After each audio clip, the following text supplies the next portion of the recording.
Si je devais définir les amis ce match entre Retafe et le Real Madrid en un seul mot, ce serait dégueulasse. Dégueulasse parce que pour moi on a été nul à chier, méconnaissable, on est tombé dans un match piège comme contre Cadiz, voire limite comme contre le Sheriff Tiraspol à l'époque.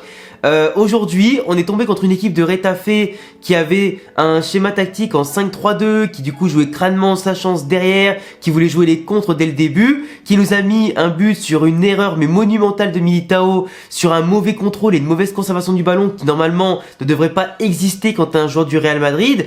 Donc bon, après Militao, je vais pas lui en vouloir non plus, parce que ce mec-là, depuis le début de saison et depuis la fin de saison dernière, il est hors norme. Mais là, normalement, frérot, tu plombes pas l'équipe comme ça. Là, l'équipe, on savait très bien qu'en face, on allait avoir une équipe de Retafe qui possède la pire attaque de Liga, qui allait faire que défendre et faire que des contres, qui visait clairement le match nul minimum sur son terrain. Et là, du coup, faire une erreur comme ça, au bout de même pas 10 minutes de jeu, leur offrir 1-0 et les laisser bétonner derrière pendant 90 minutes derrière, c'est trop. C'est trop. Là, vraiment, ce match-là, on a été méconnaissable, on a été nul à chier. Entre le nombre de passes ratées, de transversales en touche, les contrôles foireux, les erreurs défensives, les erreurs offensives aussi, où à des moments on donnait pas le ballon aux collègues, on essaie de faire la différence individuellement.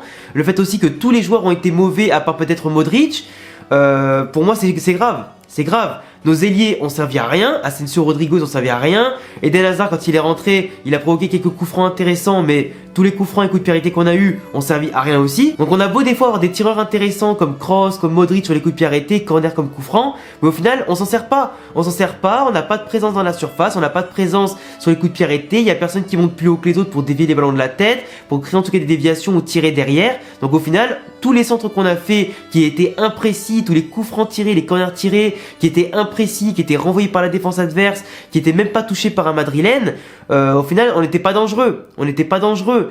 Les contrôles ratés des fois de Mendy, des autres, que au lieu d'aller dans le sens du jeu, tu finissais à contresens, du coup tu perdais le temps, du coup la ligne défensive de Retafe revenait bien se placer comme il faut. J'en peux plus. Et là vous l'entendez déjà de base. Là, j'ai le nez bouché, j'ai la gorge prise. Il y a peut-être suspicion de Covid de mon côté, donc je me suis dit que j'allais commencer l'année du coup comme il faut, etc., en bonne santé, tout ce que tu veux. Au final, j'ai peut-être le Covid, et de l'autre côté, le Real Madrid qui perd. Donc là, non seulement j'ai voulu mater le match du Real Madrid parce qu'en étant malade, ça allait me faire penser à autre chose, et là du coup je prends sur moi pour faire la vidéo tranquillement. Au final, je suis doublement dégoûté. Là, mon année 2022, elle commence extrêmement mal, si je peux te dire ça comme ça. Je suis dégoûté. Je suis dégoûté. En plus, les changements d'Ancelotti, les amis, les changements d'Ancelotti, je suis désolé, mais il nous a tiré une balle dans le pied. Clairement. Clairement. Quand tu me sors à la limite Asensio à la mi-temps pour faire rentrer Hazard, pourquoi pas? Mais que tu sortes Mendy, notre meilleur arrière-gauche, pour faire rentrer Marcelo, pour apporter des centres qui au final ont tous été quasiment imprécis. Bon, au moins t'as essayé, c'était le schéma tactique, tu vois, ça pouvait le faire, parce que Retafe au final était pas dangereux, donc un Marcelo qui défensivement est pas forcément très bon, ou plus forcément très bon par rapport à avant, et que lui du coup il mise plus sur l'offensif qu'autre chose, pourquoi pas? Ça a failli marcher, ça aurait pu marcher. D'ailleurs qu'en plus il y avait un penalty pas sifflé sur Marcelo quand il devait tirer le maillot et qu'il tombe, mais ça montre aussi que, comme je l'ai dit dans ma vidéo l'autre jour, à propos de fait que le Real Madrid ne tire plus de penalty quasiment en Liga, où en plus de 60 matchs on en a eu que 4 en Liga seulement en 2 saisons et demie.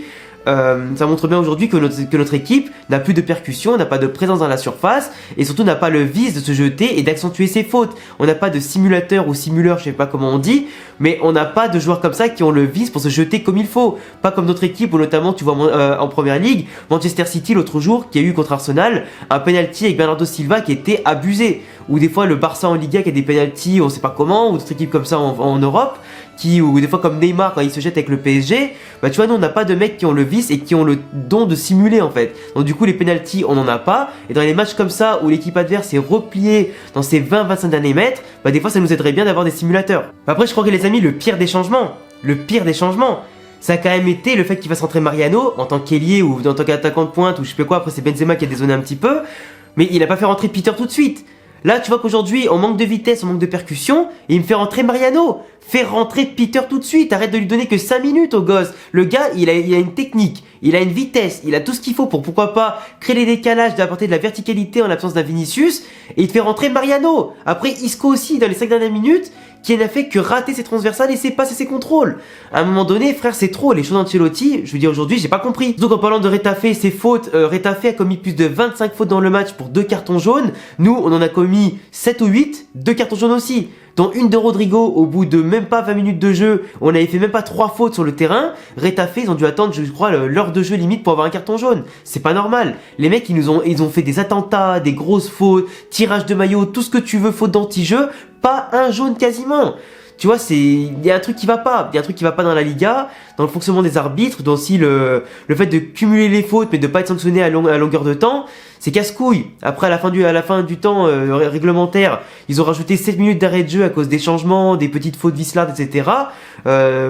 À un moment donné, ça suffit pas parce que si l'équipe adverse n'a pas de carton jaune et du coup que tu les mets pas dos au mur les joueurs pour éviter qu'ils recommettent des fautes au risque d'être expulsés, bah ils vont s'en donner à cœur joie les mecs. Ils vont faire faute sur faute sur faute sur faute et à la fin toi, du coup t'as des joueurs qui vont être un peu blessés, qui vont un peu hésiter à aller au contact, des joueurs aussi qui vont peut-être prendre moins de risques parce qu'ils vont clairement voir que l'équipe adverse du coup n'est pas sanctionnée, alors que du coup eux ils s'en donnent à cœur joie. Nous on a des joueurs d'un moment qui prennent des jaunes, bah voilà après du coup on est obligé de faire profil bas sur les fautes, de défendre moins bien et c'est compliqué. Donc une équipe en face qui défend avec une ligne de 5 puis après limite une autre ligne de 5 parce que tout le monde défend sur 25 mètres dans leur surface, bah s'ils sont pas sanctionnés frère ils peuvent défendre comme ils veulent hein, et du coup ils auront pas la peur d'être expulsés les mecs. Après il faut aussi dire que voilà Soria le gardien adverse il nous a sorti des parades hallucinantes sur Casemiro, après bon Modric qui a touché la barre dès le début, Benzema qui a eu des occasions, il y a toujours eu un mec qui a mis le pied, le genou, l'épaule pour dévier les ballons au dernier moment.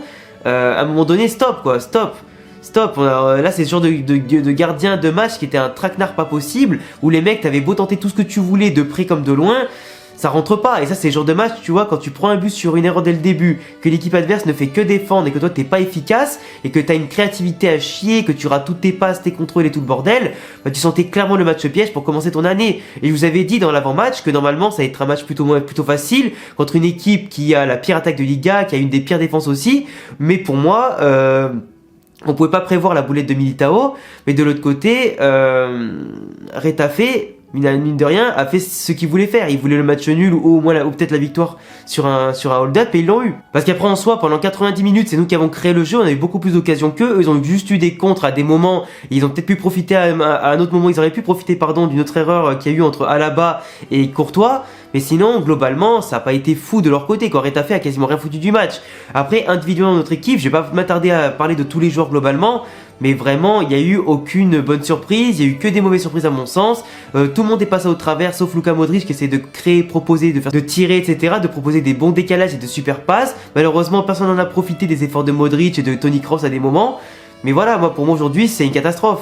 Enfin bref les amis, je vais pas m'attarder plus longtemps sur ce match là, je pense que tu vois, on a tous la frustration de la défaite, on a tous le dégoût par rapport à la prestation collective et individuelle de chacun, tous nos joueurs sont passés à travers globalement, Ancelotti par ses changements et la tactique est aussi passé au travers, après la boulette de Militao a conditionné le match pour Retafe qui s'est facilité la vie. Même si c'était une équipe aujourd'hui qui était prête à rien proposer pour gagner, c'est un petit peu dans l'instar de Cadiz qui avait mis le bus contre nous. Maintenant, beaucoup d'équipes comme ça vont mettre le bus contre nous, car ils savent que potentiellement on va perdre des points contre eux. Enfin bref les amis, je vous laisserai me dire en commentaire tout ce que vous avez pensé de ce match-là, de la prestation globale de l'effectif aussi, en espérant bien sûr qu'ils se reprennent directement parce que mercredi, on se déplace à Alcoyano pour la revanche en Coupe du Roi en 16e de finale de l'an dernier. On avait été éliminé par cette même équipe, en espérant cette fois-ci qu'on soit sérieux et appliqué pour aller en 8e de finale et surtout reprendre une belle marche en avant qu'on avait quitté quand même fin 2021. Je vous laisserai vous abonner, cocher la cloche si vous aimez le Real Madrid, tous mes réseaux qui s'affichent ici et en description. À bientôt la famille pour prochaine vidéo, ciao.